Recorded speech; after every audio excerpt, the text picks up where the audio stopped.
जरा सोचिए, एक ऐसी कमाल की मशीन जो खुद अपनी मरम्मत कर लेती है, जो सोच सकती है और जो एक शानदार ऑर्केस्ट्रा की तरह काम करती है। आज हम मिलकर इसी अविश्वसनीय मशीन यानी हमारे अपने मानव शरीर के रहस्यों को समझने वाले हैं।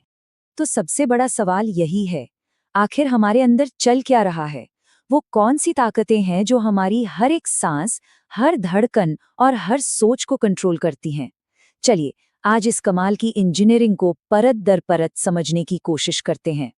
तो आज हमारे सफर में हम इन चीजों पर गौर करेंगे। सबसे पहले हम समझेंगे कि ये सिस्टम्स की सिम्फनी है क्या। फिर देखेंगे इसके ढांचे और गति को। उसके बाद शरीर के कमांड एंड कंट्रोल सेंटर को जानेंगे। फिर बात होगी ऊर्जा और शुद्धिकरण की। और आखिर में हम देखेंगे कि ये सब कुछ एक दूसरे से कैसे जुड़ा हुआ है। तो चलिए शुरुआत करते हैं इस ऑर्केस्ट्रा के परिचय से। देखिए, पूरी धुन सुनने से पहले ये समझना जरूरी है कि हर एक साज यानी हमारे शरीर का हर एक सिस्टम क्या भूमिका निभाता है। ये बिल्कुल एक ऑर्केस्ट्रा जैसा है, जहां हर साज की अपनी अलग धुन है ना? पाचन तंत्र का अपना काम है, नर्वस सिस्टम का अपना। लेकिन असली जादू तो तब होता है जब ये सब एक साथ एक ही लय में काम करते हैं। यही तालमेल है जो असल में जीवन को मुमकिन बनाता है। तो सबसे पहले बात करते हैं शरीर की नींव की, मतलब वो आर्किटेक्चर जो हमें हमारा आकार देता है और वो इंजन जो हमें चलने फिरने की ताकत देता है। हमारा जो स्केलेटल सिस्टम है, वो सिर्फ हड्डियों का ढांचा नहीं है, ये एक जिंदा जागता सिस्टम है।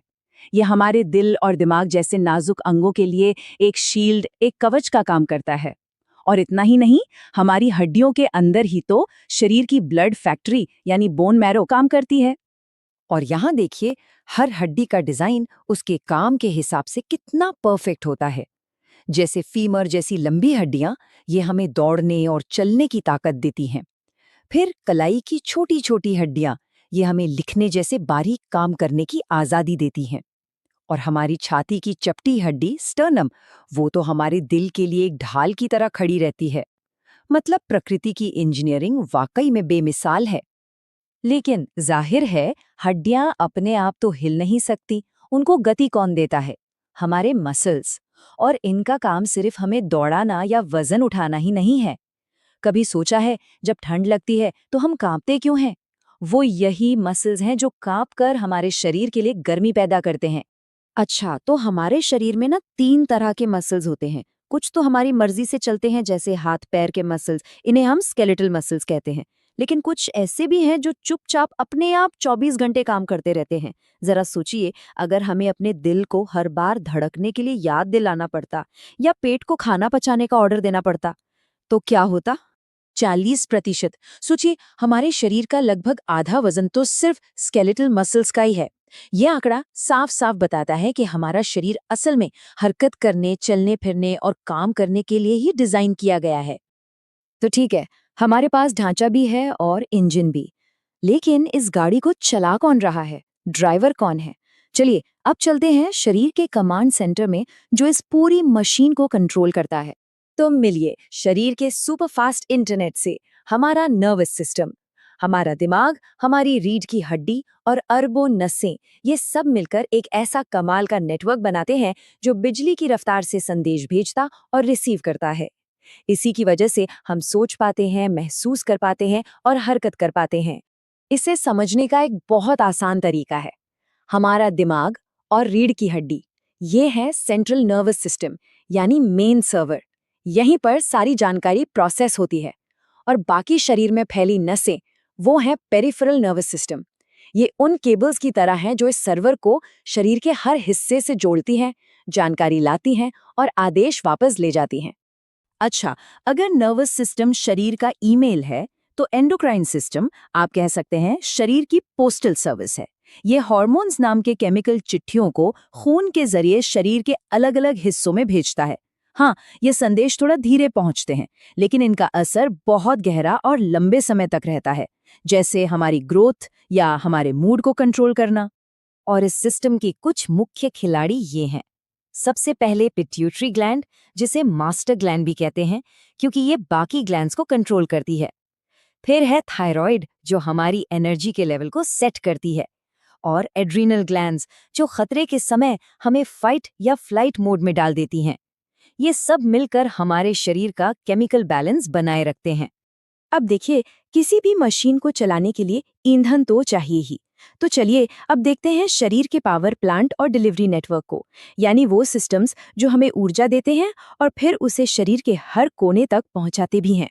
हमारा जो डाइजेस्टिव सिस्टम है वो एक कमाल की फूड प्रोसेसिंग फैक्ट्री की तरह है। ये सफर मुंह से शुरू होता है, फिर खाना पेट में जाता है, जहां उसे तोड़ा जाता है, और फिर छोटी आंत में। यहीं पर असली काम होता है, जहां सारे जरूरी न्यूट्रिएंट्स निकालकर खून में भेज दिए जाते हैं। लेकिन सिर्फ ईंधन काफी नहीं है। उस ईंधन को जलाकर ऊर्जा में बदलने के लिए हमें ऑक्सीजन की जरूरत होती है। और यहीं पर हमारा रेस्पिरेटरी सिस्टम यानी श्वसन तंत्र काम आता है।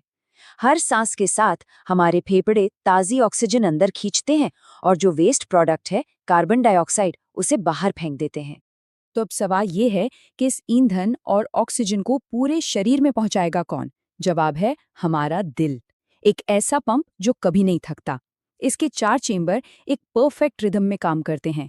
पहले ऑक्सीजन रहित खून को फेफड़ों में भेजना, फिर वहां से ऑक्सीजन से भरा हुआ खून वापस लेना, और फिर उसे जोर से पंप करके शरीर की हर एक कोशिका तक पहुंचाना। और ये बात शायद आपको हैरान कर दे, अगर हमारे शरीर की सारी खून की नसें मतलब आर्टरीज, वेन्स और कैपिलरीज, इन सबको एक लाइन में बिछा दिया जाए तो उनकी लंबाई हजारों मील तक पहुंच जाएगी। ये नेटवर्क इतना बड़ा है कि ये गारंटी देता है कि सप्लाई शरीर के हर एक कोने तक पहुंचे। तो अब वक्त आ गया है कि इस पूरे ऑर्केस्ट्रा को एक साथ बजते हुए सुना जाए। चलिए अब देखते हैं कि कैसे ये सारे अलग अलग सिस्टम्स मिलकर जिंदगी का वो अद्भुत संगीत बनाते हैं। जरा एक बहुत ही साधारण से काम के बारे में सोचिए, जैसे जमीन से एक गेंद उठाना। दिमाग यानी नर्वस सिस्टम हाथ की मांसपेशियों को ऑर्डर देता है। उन मांसपेशियों को काम करने के लिए ऊर्जा कहाँ से मिलती है? खाने से, यानी डाइजेस्टिव सिस्टम से। और उस खाने को ऊर्जा में बदलने के लिए ऑक्सीजन, वो आती है रेस्पिरेटरी सिस्टम से। और ये सब कुछ, ये ईंधन और ऑक्सीजन हर सेल तक खून के जरिए पहुंचता है, जिसे सर्कुलेटरी सिस्टम चलाता है। देखा सब कुछ एक दूसरे से कैसे जुड़ा है। कोई भी एक प्रणाली अकेले काम नहीं करती। जीवन उनके निरंतर सहज सहयोग का उत्पाद है। ये बात इस पूरी कहानी का निचोड़ है। हमारा वजूद, हमारी जिंदगी इन सभी सिस्टम्स के बीच लगातार होने वाले परफेक्ट टीम वर्क पर ही टिकी है।